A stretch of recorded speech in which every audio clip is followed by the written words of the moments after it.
Hello, everyone, and welcome. I'm Mary Charlotte Grayson, Director of Events for the National Indian Gaming Association. Thank you so much for joining us today for our exciting and informative webcast series, Tribal Gaming and the New Normal, with your co-hosts Victor Rocha and Jason Giles. Today's discussion will focus on the latest in responsible gaming, but before we introduce the presenters, I would like to go over a few housekeeping items to keep in mind. All audience members are in listen-only mode, which means you are muted. We will be monitoring audience engagement on the dashboard and do encourage you to participate by using the question panel. There will be time for questions at the end of the presentation. We are recording this webinar and you will receive an email with a copy of the recording so that you may listen and refer back to it any time. This webinar, as well as others in our series, will also be made available on our website, indiangamingtradeshow.com, under the Education tab in the coming week. Without further delay, let me introduce Victor, Conference Chairman with the National Indian Gaming Association and editor of Pachanga.net, and Jason Giles, our Executive Director. Victor, take it away. Thank you, Mary Charlotte. Good afternoon, everyone. My name is Victor Rocha. My co-host is Jason Giles, and this is New Normal. Welcome. In today's conversation, we're talking to Julie Hynes, who's the Executive Director of the Oregon Council on Problem Gambling, and Wendy Anderson, the CEO of RG 24/7. And I have nothing. We're going to have Seth Palansky on, but due to some scheduling conflicts, we're going to reschedule him and talk to him again. And his company, Conscious Gaming and Play Pause. So again, welcome everyone. You know, again, today's webcast was a suggestion from our viewers. And, you know, I thought it was a very important subject, and I'd like to thank whoever suggested it. But, you know, as we know, as this industry is starting to get back on our feet, we're starting to, you know, and come out of this pandemic, we're starting to see, and I think it's very important as we see the expansion and we see this new excitement to get back in gaming, that we're still cognizant of the fact that there's a lot of people that have issues, and that we as an industry, we have to be careful, and we have to be concerned for our customers. And excuse me, one of the first things that we can do, besides keeping a clean casino and keeping a clean environment, is making sure that we have these responsible gaming programs, and that we have the training, and that we have the knowledge to help our customers.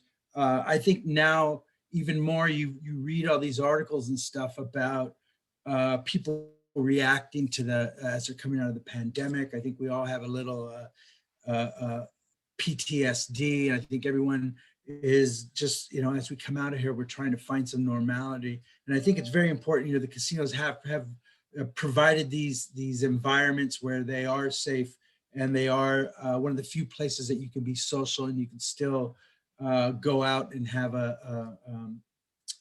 get something to eat and do some social stuff. But I think as this responsible gaming aspect is just very, very, very important. So again, I would like to welcome Wendy and Julie. How are you doing? Good, thank you. Thank you. Jason, how are you doing this morning, my friend? Good, good. Thank you, Victor. Okay. You know, let's start with Julie, my friend. How are you doing? You know, I appreciate you being a last minute addition, but I think it was very important to have a voice that understands the problems that we're dealing with, the problem of gambling addiction.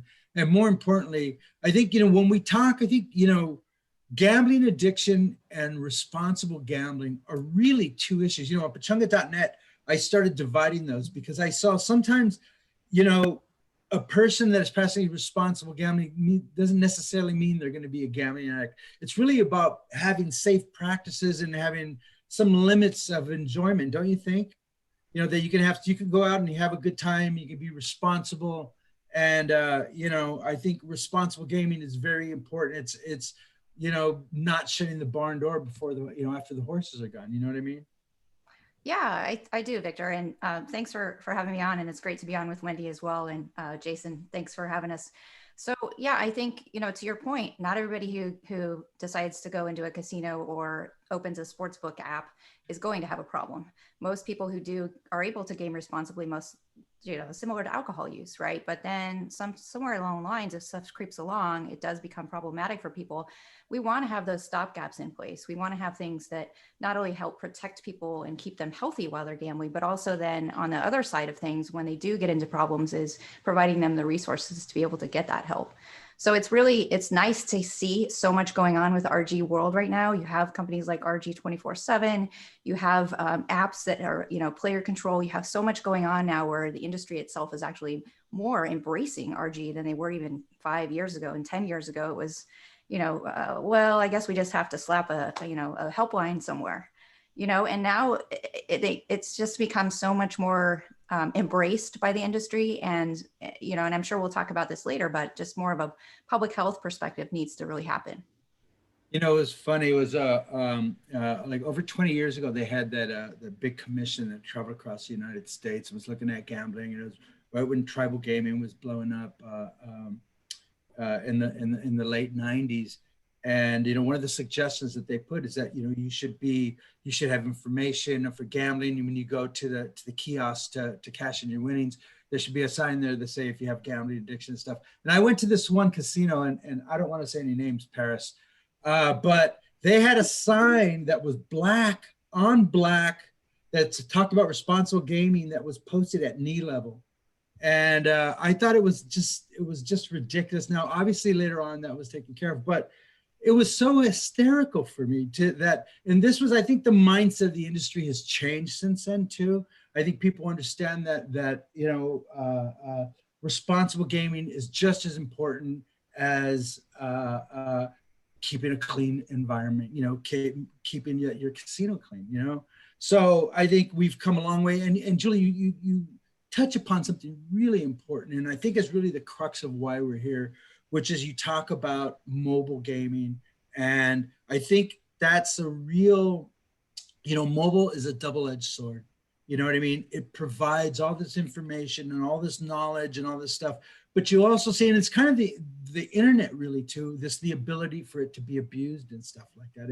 And we see addiction on many different levels. And I think as we all start to go into sports, but I think it's very important that we act responsibly, that as we bring our product into more households and put our product in the hands of more people, that we are responsible, and that that's just good business. Before I'd like to point out, yesterday in the UK, and this has always been a real big issue of mine. Anyone that's seen me speak in the last 10 years while I've been in London and stuff like that, I know that I've watched how the UK industry has imploded.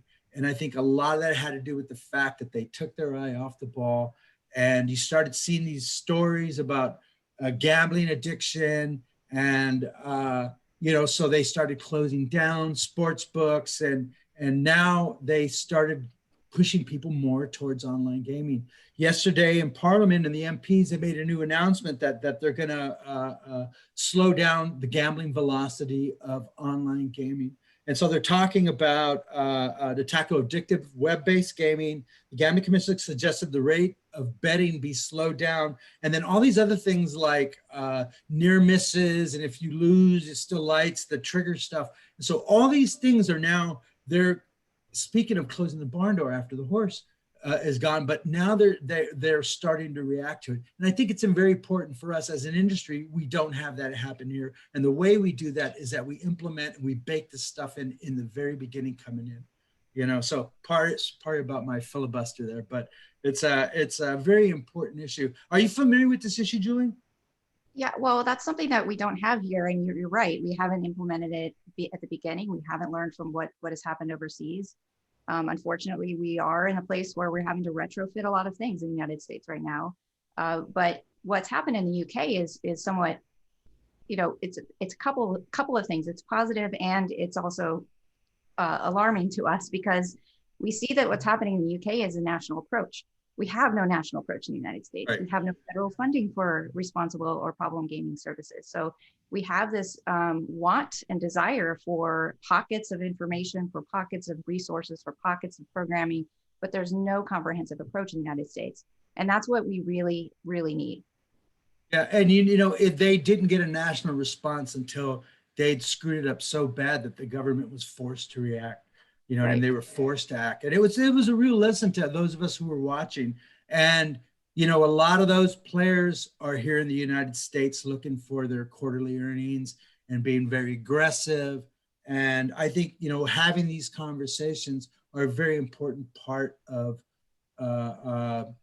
this industry going forward, especially now. You know, and Wendy, I apologize. I didn't mean to stop you, but you know, I wanted to lay the groundwork about responsible gambling, and I wanted to talk about what's happening in the UK. And you know, it's not enough to talk about that problem. I think it's important that we have solutions, and you know, that's why I thought that's why I reached out to Wendy and RG 24/7. Wendy, could you tell us a little bit about who you are and about your company and what you guys do?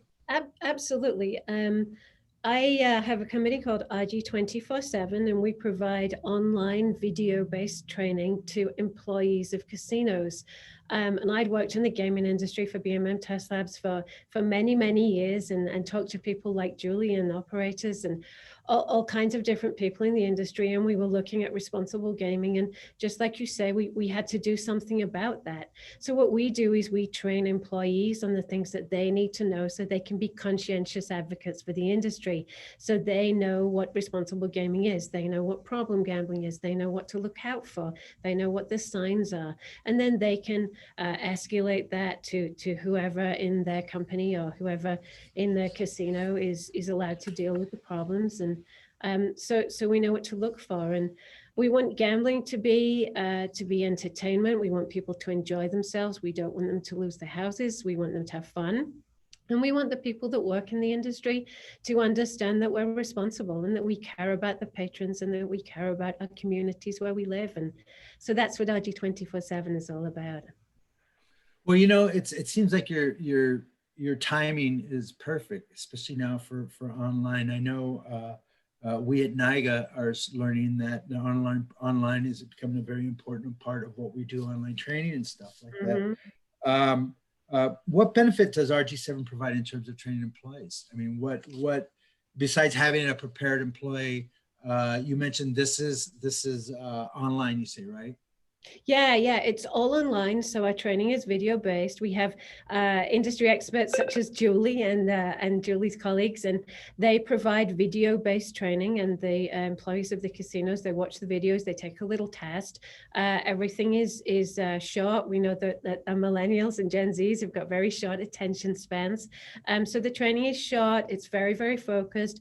We tell them everything they need to know about responsible gaming, and then they're basically certified. So anyone that comes into the industry, they learn about problem gambling, they learn about all of the issues, and then they understand that. And then every year they re-up their information, and they can actually check up every day. Of course, we're 24/7, so they can go in and see information that we add every day. But it's just really, really important that everyone in the casino, that we all know what problem gambling is, what effects it has, that it just doesn't affect the person, it can affect the family, it can affect the friends as well. So, you know, it's great to know what to look out for.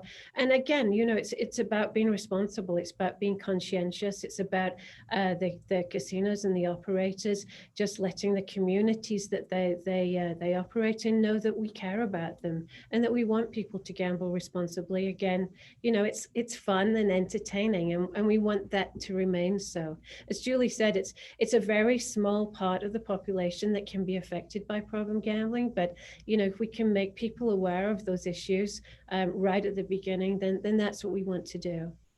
You know, it's real interesting is this new phenomena of social media influencers on slot machines and stuff like that. And I don't know if you watch it, but I think it's kind of interesting to the ones that I've watched are really interesting because they start at like $4,000 or $5,000 a pop, and they sit down. So it's almost like fantasy slots. You know what I mean? Right. And you're seeing more casinos leaning on this. And you know, it's about the excitement. It's about the it's an interesting new approach to marketing the games and marketing the excitement and stuff like that. Julie, what are you seeing in the industry now that mobile gaming is becoming, you know, it's everywhere? You know, is this becoming? And I know it isn't just gaming; it's just this exacerbates addiction issues of all types, doesn't it? Yeah, so there's a couple of things, and what you just hit on, Victor, I think is really important, and that's the area of like social casino games, and you're seeing more even live-based slots playing on streaming, such as Twitch. You see people opening slot machines, and now Twitch has something where you can actually predict the outcome of a certain event and put some in-game currency on it, if you will, or in-app currency. And so there's just a lot of these like really blurry lines. Is it gambling? Is it not? And technically, you know, we typically look at gambling as having three elements: prize, chance, and consideration, right? You have something you get on the line, you have a risk, there has to be an element of chance, and then consideration, paying for it, or significant effort, right? And so it's just this really like blurry, is it gambling, is it not? Kind of like where we were with daily fantasy sports a few years ago, when, you know, DraftKings and FanDuel were saying, it's not gambling, it's skill. And now they're saying, yeah, it's gambling. But we have this new world in which things are converging, and COVID has accelerated it. So we have the rate of the number of people playing video games over the last year has, you know, risen, the amount of time that they play, the amount of money that people play within video games. And then you have these sort of in-app purchases like loot boxes and skins that people purchase. And it is that element of unknown, right? You have the chance, your potential for prize, and then there's that consideration. But because it's not a tangible, you know, something that you get out of the game, many people don't consider it gambling. My pushback on that is, well, if you buy a movie on your iPad, that's not tangible. You still have it. You still have the songs, right? It's digital, but there's still a prize involved. So in terms of the trends, more and more of the video gaming and gambling industries are emerging. And the more and more we see that, the more we're going to see the Gen Zs starting to get into gambling behaviors. And the research is playing this out. It's early, but the research is playing this out, that people who play loot boxes and things are more likely then to go into gambling behavior. And then frankly, are more likely to be a risk of a problem gambling. So, well, you know, and that really does bring on a whole bunch of issues. And I think where the industry converges with it is we're talking, you know, like the slot machines and the excitement. And, you know, one of the things of the new rules that they're proposing in the UK is that you can't have the slots, you know, reverse and stop and all the near wins and, you know, or actually saw the near misses and, you know, the proliferation of them and that feeling and the exhilaration. And they're really trying to tamp down on that and then slow down the velocity. But according to one of the stats, they said they still offer, you know, 100 pounds a spin, which means it's like you can still lose 2,400 pounds a minute, which I believe is about $5 million. I don't know. Dollar conversion, but I think that's something. I think I'm close. But you know what I mean? It's kind of funny too, because it really is almost like the opening. Are you familiar with box openings and stuff like that on YouTube, where people get packages and they come in and they open them, and you know, there's a whole YouTube channels of people opening or buying things and opening their boxes, and you know, it's feels like it's all been, you know, we're living, you know, through somebody else's fantasies and stuff like that. And I guess that we could go into the whole social media influencers and stuff like that, but that's another can of worms we don't want to go down. But you know, I think you're starting to see how the mobile and all this have to deal with addiction, and some of it they exacerbate. And you know, like I said, it's a double-edged sword. And I think it's very important that as we go forward, and especially now with, you know, mobile and sports betting is really on fire right now. You know, they just started on Friday doing online gaming and mobile sports betting for the tribes of Michigan. You know, Gun Lake said they're going to be coming. Firekeepers is going to be made an announcement last night. They're getting ready to go live with their product. So, you know, I think now we is starting to see the tribes. I think it's very important that we have these conversations and stuff like that. So, Jason, what do you think, man? I've got a couple questions for Julie. It sounded like you'd be in favor of some kind of national problem gambling approach, but you know, given that we've got 50 states, some don't even have gambling. Utah will probably never have gambling. a national approach just right now, it seems daunting in this country. If anything, we need a national approach when it comes to the stock market and what's going on with all the ways to bet on the stock market now. Yeah. But Yeah. when it comes to gambling, I'm not sure what are some of the smaller things that we could do on a national level, given that, you know, some places have Las Vegas style gambling, some places only have class 2 style gambling. And then, you know, other places have no gambling. They're just waiting to implement it. We're all over the map, really. And we're going to continue to be all over the map with who has online gaming, who has sports gaming. What do you think a national approach would look like, just as on a minimum standard level? Yeah, that's a great question, Jason. So I think what the issue is here is that we don't have any funding, right? There's zero resources in the United States to address problem gambling and relatedly responsible gambling. There's just nothing out there. There's no funding. There's zero policy when it comes to the Federal Trade Commission, for example, looking at how gambling is advertised in the United States. So there's one area we could start, regardless of whether you're in Alabama or California or in Utah. There's still people that deal with gambling problems, even if they're not gambling. And, you know, we know that people in Utah go over to Vegas, or I mean, excuse me, to Nevada and other states. But so one thing would be to have a policy around, establish policies around what is responsible in terms of advertising and promotion. Another thing would be to have a national registry for voluntary self-exclusion. That would be pretty daunting to get everybody to agree on the terms and all those sort of things. But that is a conversation that's being had, and to provide resources to developing that would be important. The other thing would be to funding the states that do provide gaming. So instead of having national, you know, being spread everywhere, is just saying this is how we're going to do responsible and problem gambling across the United States.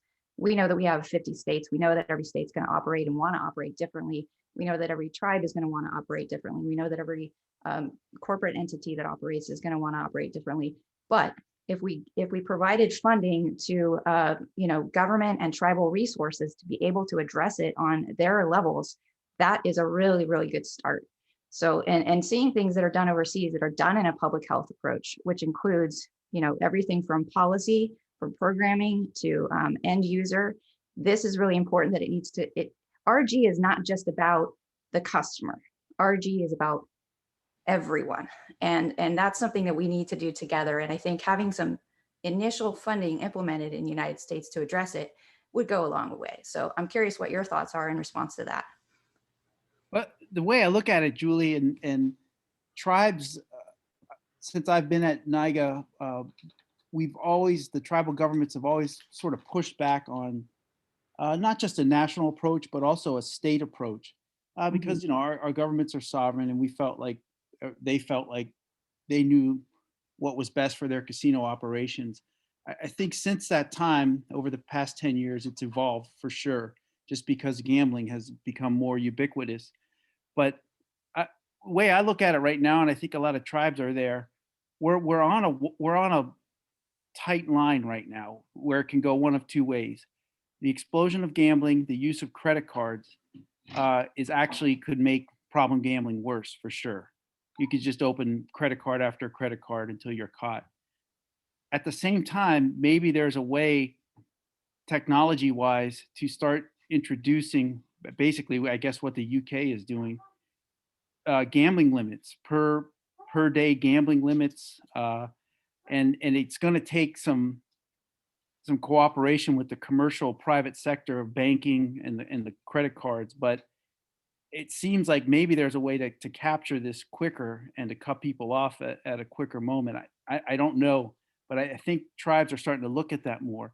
Now, the flip side of that is, does that mean you can start putting your credit card in a slot machine, or you can start loading up your online gambling account in whatever state authorized sports betting or just online gambling, and load up your account using your credit card? And then the stuff we've heard from like a Visa and all that, it's incredibly difficult for them to police that. We know that there's different codes and transaction codes, but it's easy to skirt around those. And what do you think, given that, those two types of scenarios where we're at right now? How can we sort of get some buy-in, I guess, from the commercial side that really doesn't want to be bothered with this? Yeah, that's a great question. I'm sure Wendy has something to contribute to this as well. What we hear a lot too, Jason, is what we can get more information, right, from the users if it's cashless. And so it is dangerous, obviously, to have credit. We see that it's very obvious, and there's a reason why UK decided, we're going to put the kibosh on the credit cards. But there's also the potential, at least with cashless payments, that you get more information from the user, which then, if there were good policies in place and RG practices in place, we could actually use to help people. And so understanding, look, you've been playing for this amount of time, just check-ins, gentle nudges, a lot of ways that the operators could really use this to an RG advantage. Yeah, Yeah, go ahead, Julie. I mean, Wendy. Wendy, go ahead. It's part of yeah, I was just going to say, I agree. We're seeing a lot of the cashless companies start to put in tools and various, bring ideas to the forefront. But it's really a led approach. It's a number of things. It's training, it's education, it's information, it's protections, it's self-exclusion. It's all kinds of different things that are going to come together to give us a real solution to this. Yeah, and our guest Seth Palansky, who with their program Pause Play, which was about self-exclusion and being able to carry that across state lines and stuff like that. One of the things that you guys mentioned, I think the important thing to remember here is that if we don't do it ourselves, then the government will step in. And I think we all can agree that they don't do many things very, very well just to get this rollout. And I think that's probably the most important thing to remember, is that's why we have to be responsible. We have to be the ones responsible for responsible gaming. You know what I mean? We have to take the initiative. If we're not, you're going to have exactly what's happening in the UK right now. One of the other things that they said they're gonna, and this is for online gaming, so they're gonna stop autoplay, so you can't have autoplay. They're going to stop turbo play, which speeds up the game. They're scrapping multiplay slots, so you can't have multiple games at the same time. This is what happens when government gets involved with responsible gaming. You know what I mean? And I've been to the UK. Wendy, maybe you've been there once or twice. But when they gave us a tour, I don't think you were there, Jason. Part of the training they do with employees, that if you're sitting there more than an hour or 45 minutes, they will come up and they will ask you if everything's okay. And so they have a real active program of interacting with the customer, but it almost to the point where they're trying to stop you from having fun. You know what I mean? It was the one thing you won't hear over there is the customer experience.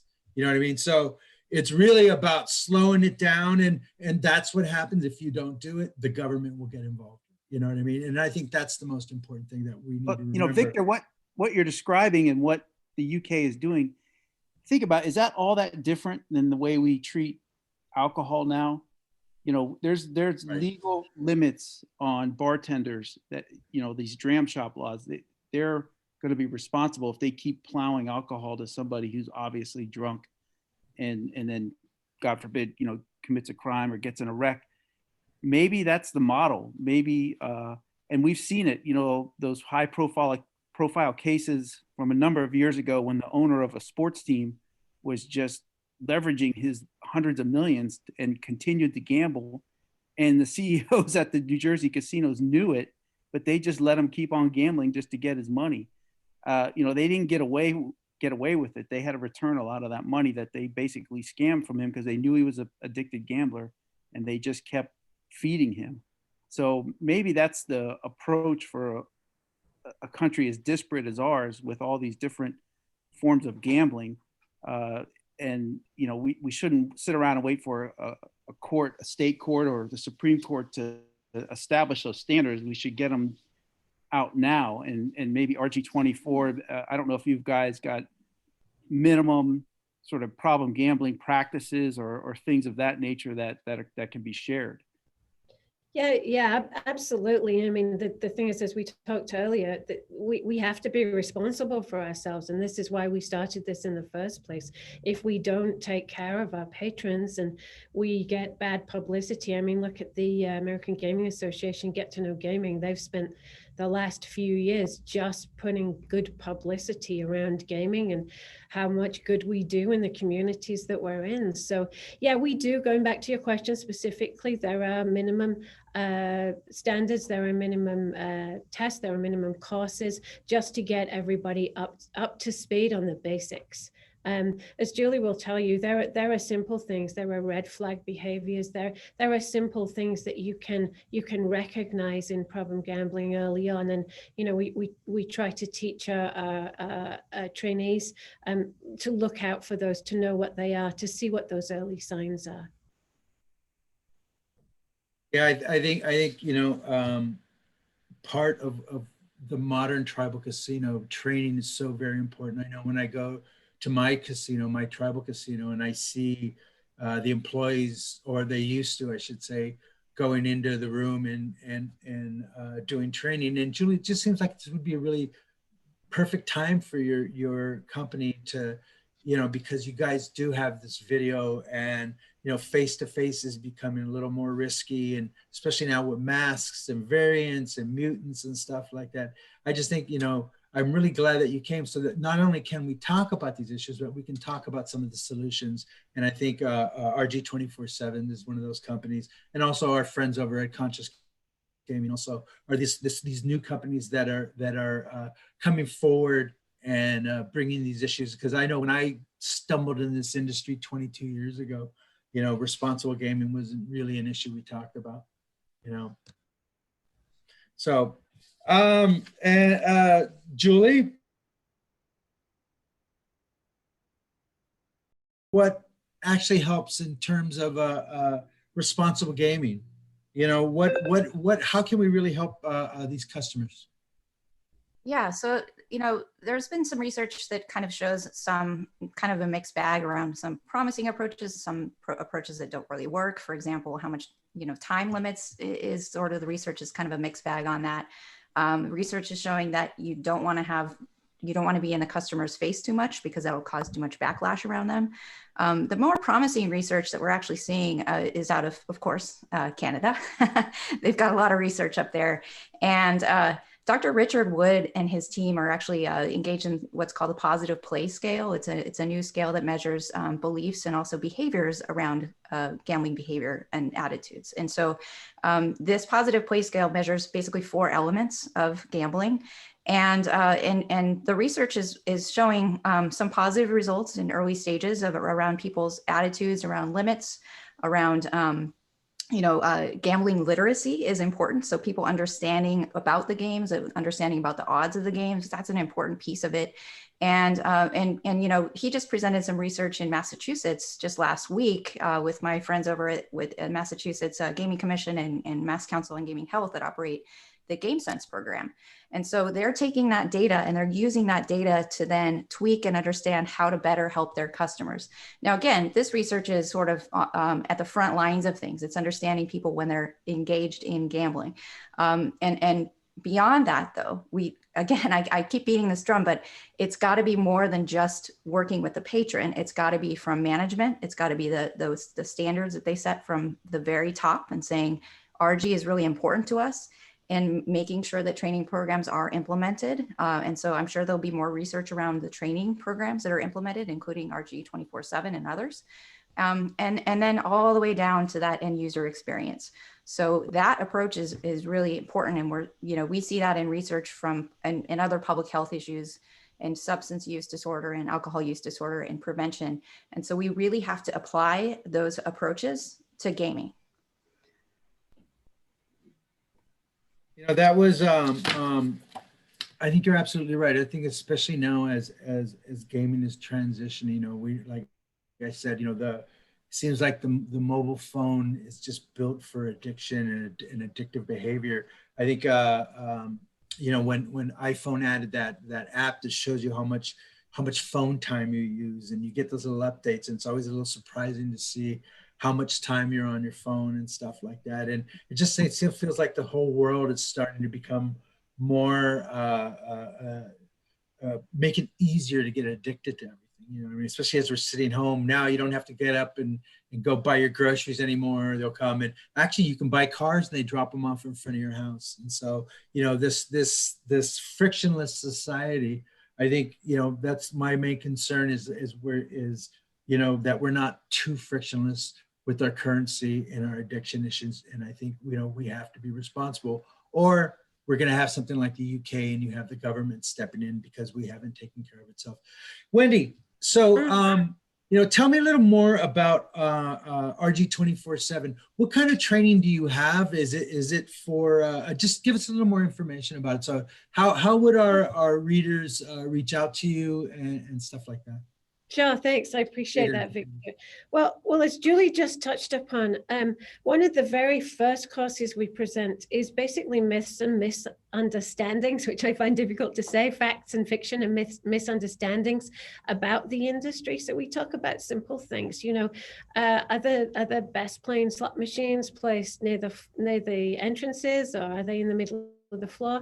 You know, does the ball, when it on roulette, when it lands 5 times on red, is it going to land 6 times on red? You know, just simple kind of myths, just so the trainees understand gaming. They understand what's real and what's not, because there's such a lot of talk about you know, what is gaming and what isn't, and how can we win, and I know better, and I'm an employee, so I must have the inside. So we try to dispel all of those myths to start with, and then we talk about everything from Julie presents some great courses on problem gambling and addiction, co-addiction, cultural issues, so who's more likely to be affected, and who else can be affected. So it's not just the individual, it's their family, it's their friends. We talk about where to go for help.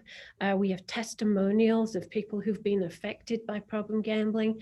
We also have a whole bunch of information on gaming in general. So if you come into the industry as a bartender and you're interested in learning about how casino games work, or esports, or iGaming, so, you know, we give a really great overview of the gaming industry, and that gives us a context to talk about problem gambling, responsible gambling, what can be done, and where to go for help. So we think it's a really great overview. How has response been from the industry to you?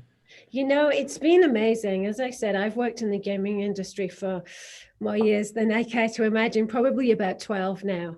And we did this because we wanted to keep our industry safe. We wanted to do something that was really, really positive. So the CEO and myself at BMM put this together, and we've put it together through a lot of research, a lot of time, a lot of investment, and a lot of talking to experts such as Julie. And the industry response has been amazing, because there isn't anything like this in the industry. There's various types of PowerPoint kind of training, but nothing that is presented by the people that know exactly what they're talking about. So we have experts talking about what they know best. So, you know, we have ex-gaming commissioners talking about why you get licensed if you work on the casino floor. We have experts such as Julie talking about what addiction is and how it can really affect you. So yeah, we're very proud of the product. We think it's really useful. It's inexpensive. It's really easy to use, and we have a huge uptake of people taking the training and really enjoying what we're doing and finding it useful. What are some of the main issues surrounding problem gambling, and how do you address those in the terms of training? Oh, well, I think Julie might be able to help me on that one. Do you want to talk about that, Julie? Sure. I think, you know, obviously one of the main issues that industry professionals face is the awkwardness, you know, like, how am I going to deal with this person that has potentially have a gambling problem? I'm not a counselor. I don't want to intervene in their life. I don't want to, you know, impose. And so making that conversation a little bit easier, and understanding that you can also go to management for help, which is really critical in a training like RG 24/7 has, and others that talk about, you know, it's okay to go to your manager, and it's okay to say, I want to put this person on a timeout, or invite them to, you know, if there's a program like GameSense, is, you know, asking them if they need a hand, that gentle kind of continued conversation and relationship building is really, really important when it comes to working with somebody who might have a gambling problem. Now, having said that, that's in a brick and mortar setting, right? And so you have like your DraftKings and your FanDuels that now have directors of responsible gambling. You have Rich Taylor with BetMGM, that's director of responsible gambling, that are looking to address this on a virtual level, right? And so that's where it becomes an issue. Is like, okay, I know this person's spending a ton of money. I see that they're probably having a problem, and how do I address that? And so those are areas that I think that we still have the opportunity to work in. But back to what you're asking about, Wendy's training is, you know, we talk about what the signs are with problem gambling, how to identify that, and then how to have that sort of initial conversation. That awkwardness piece, we got to figure it out, right? Because it's really hard to address, and especially when you're looking at an industry and you're wondering if you're a dealer. I used to be working Massachusetts casinos with a Game Sense program. You have dealers on the floor that are freaked out, like this person might be suicidal. What the hell am I supposed to do with this person? And so that ability to have that handoff to an individual who can actually provide them with some support is really important. It relieves that pressure from the dealer. It relieves that pressure from anyone working on the floor to know that they have a resource there. I mean, we're talking about mental health here for industry professionals, right? This is important to them too. And so we got to think about from soup to nuts how this approach can really help people. So these trainings are super awesome. It is so great to see and hear, Wendy, that people are getting on board with them. It's so much different than a few years ago. Well, you know, that reminds me, it seems like this is the right time, especially now because it's online. And like, you know, like I said, I'd go to the casino and I would see, you know, hundreds of employees going into a big room right now. And I got to think that's not this type of behavior that we're not going to be seeing for a while, you know, unless you're in a 40,000 square foot room, you know what I mean? I think more people are going to be. You know what? It's really expensive, and it's really costly in terms of time to take all your employees into a room. So again, this is just easy for them. The employees can do the training whenever they want to do it. It's on their phone or it's on their computer, and it makes it easier for the employee too. They allocate the employee the training, and then it gets done, and nobody has to leave their work, get on a bus, go to a room, come back again. So, you know, it's saving everybody time and money, as well as giving them exactly what it is that they need to know. Yeah, and you know, I'd like to give credit where credit's due, and Julie mentioned that our friends over at the American Gaming Association have been very much involved in responsible gaming, and so has NIGA, by the way. Yes. But you know, proper credit where credit's due. You know, they've really been very aggressive and putting this front and center in their program. And then you do have companies like you said, you know, MGM and DraftKings that do have people in place that are looking at it. Because I think, you know, that we've all seen what's happening in the UK, and we have an opportunity to have a fresh start here in the United States. And I think it's very important that this responsible gaming and is baked into it in the very beginning. Or if we don't, we're going to have like in the UK. And I think, like Jason said, you know, when you're getting the federal government involved, you know, and Jason's a big fan of federal, big government too, by the way. Let me address one of the problems that tribes had initially with state involvement was, you know, they were all interested in responsible gaming at the tribal casinos, yet they run one of the biggest scams in the history of the world with these Powerball and Mega Millions. And by any measure, there's tons of addicted gamblers with this lottery, you know, and you just recently saw it. You know, they actually tweak the odds, made them worse so that the jackpots would be higher. There would be less frequent winners, and you just recently had the first $1 billion lottery prize, and that just spurs more media attention and drives more people out. And overwhelmingly, I mean, it's the study after study, the people that can least afford to buy a lottery ticket are like 90% of their customers, and so the state never addresses the problem gambling at the lottery level. And that's partly because the lotteries are a state-run entity. And so there's a lot of hypocrisy when it comes to responsible gambling from the government, that they allow this to go on. But what is there a model out there? I don't even know if other countries have this lottery the way we play it in America. Is there a way to address that? Because the simple response is always going to, it's only a $2 ticket. What's $10, But when you look at it, it's a lot of people on federal assistance already, and they're already, barely making ends meet, and they're taking some of that money and putting it into something there's almost virtually zero return on. Is there other models out there that can address sort of that hypocritical part of it coming from state governments? I have an answer, but it's totally wrong. So absolutely no one wrong. likes to come on, and no one likes to take the states on this, but it's going to become more of a problem because a lot of these states are letting the lotteries run their sports gambling operations. It's funny. Yesterday, Julie lives in Oregon, so we could talk about Oregon sports betting and the lottery. We actually had a really brief conversation about how they screwed that up. So. Right, Julie? I'm going to take the fifth on that. No, but I'm an occasional sports bettor, and so I've used the app a few times, and it's crashed more times than I can I could say. But they're working. By the way, we see that baseball, that bat, those pictures, the bobblehead behind you. So we figured you love the game. A little bit, just a skosh. But yeah, so to your point though, Jason, I think that's what the issue, right, is we have this sort of reluctance to really address something that fills state coffers. And we talk about how great it is for education. And I see that Valerie popped in there with a note just about how the tribes contribute more dollars through compacts, through problem and responsible gaming, and any other segment. Yeah, and I think that depends on what state you're in.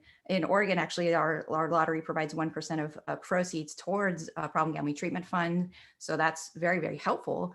However, there are many states in which there are zero contribution. And so I think the key piece here is how do we protect the people who are most at risk? We have Black, Indigenous, and other people of color who are disproportionately affected. We're not really doing a whole lot about that.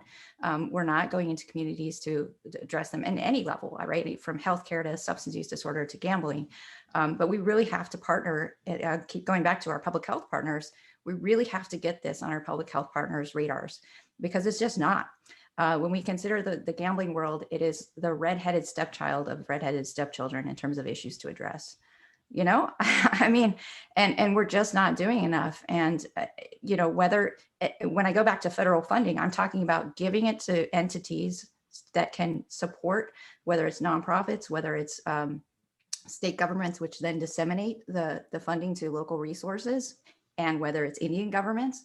We want that funding to be able to then provide that voice for people who just don't have it, and the resources to people who don't have them. I think that's the thing. I think we're just not doing enough. Great. Yeah, and I think we have a real responsibility going forward, and I think it's important that we as an industry doing what we're doing and keeping on the path that we're on. I think new companies like RG 24/7 and Conscious Gaming with their Play Pause program and stuff like that. I think you're starting to see an industry that is really taking these issues seriously. And there's really no excuse when you have someone like RG 24/7, you're going to have the training there. When you have stuff like this, it's a lot than it was 20 years ago. So I'm really proud of the industry. I think we've come a long way, but we still have a long way to go, especially with mobile. You know what I mean? I think this is going to be our new challenge. How do we incorporate that without us, killing the customer? You know what I mean? And which I believe is really bad for business, I've been told. So Jason, you know what? It's we're close to the end. Do you have any more questions, my friend? No, I'll be interested to. We're always looking to collect more information about problem gambling at National Indian Gaming Association. We're before the pandemic, that was our next big undertaking, was to get more involved on this side of the ledger, as tribes are getting more involved on this issue. And I really think now's the opportunity to start addressing this on some kind of coordinated national level, and really just take advantage of the technology that can really address this at the source. Like, if you're a problem gambler, you're just cut off after a certain limit. And people get real creative about how to get around all this, but it's going to be tougher and tougher. It already is tough with all the SARS, suspicious activity reports, things of that nature. So many little incidences generate reports now at casinos that we can either use that to be proactive and take on the problem gambling, or we can just wait for some, God forbid, big scandal to happen, and then have the federal government do it for us. But I think organizations like yours are desperately needed, and as soon as we get back to some kind of normal life here, we bring you into our trade show and have you, give some seminars and start reaching out to tribal governments on this. We I agree. appreciate that. Go ahead, Wendy. Go ahead, Wendy. No, I was just going to say we appreciate that. We do work closely with the National Indian Gaming Association, and we're reaching out to all of their members. So providing our service to as many as we possibly can. And I should just add, as a final thing, although we are not a nonprofit, we do return a portion of our proceeds to training and education. So we believe in doing good and making sure what goes around comes around. Well, and by the way, our dear friend Jody Delasio works for RG 24/7. So if you guys want to get in touch with Jody, we all know how to get. You should know how to get in touch with her if you're in this industry. Also, and Julie, my friend, again, thank you very much. How would you like to have the final word? The final word. It sounds really ominous. Oh no. I this has been a great conversation. It's really been a delight to be able to speak with you, and really, I mean, we want to be a resource for organizers and across the country to folks who want more resources to get help, who want that warm handoff or whatever we can provide, whether it's training, technical assistance, advisement on policy pieces. That's what we're here for. And so as a nonprofit, we're a tiny little nonprofit, but we want to establish relationships with our tribes. We have 9 tribes in Oregon, and definitely want to establish relationships, and grateful for the relationship with Jody. He's a fellow Oregon Duck fan. So I will end with Go Ducks. You sports fans, man, you guys are something else. Huh? She was gonna It's tell in her- the blood. Jason, she's talking your language, man. Thought her last words were going to be bet on the Dodgers to win the World Series again. So. Hey. I think that's a Fernando bobblehead behind you, isn't it? Am I correct? No, You are right. oh, it is Fernando. Yep. And then over to my right, we have a signed Kirk Gibson 1988 home run. She's a Dodger fan.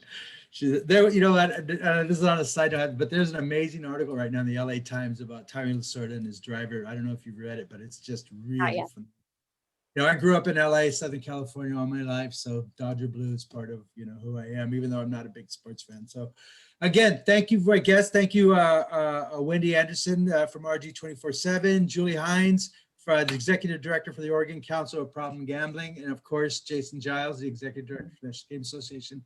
Thanks, everyone. We have some really good programs coming up next. We're going to be talking about cannabis. We're going to be talking about job creation. And then next month in March, we're going to be talking about conferences. So we're talking to you guys soon. Okay. Thanks, everyone. Oh, go Blue. Bye, Denise. Thank you. Bye, everyone. Thanks, Thank you. Thank you.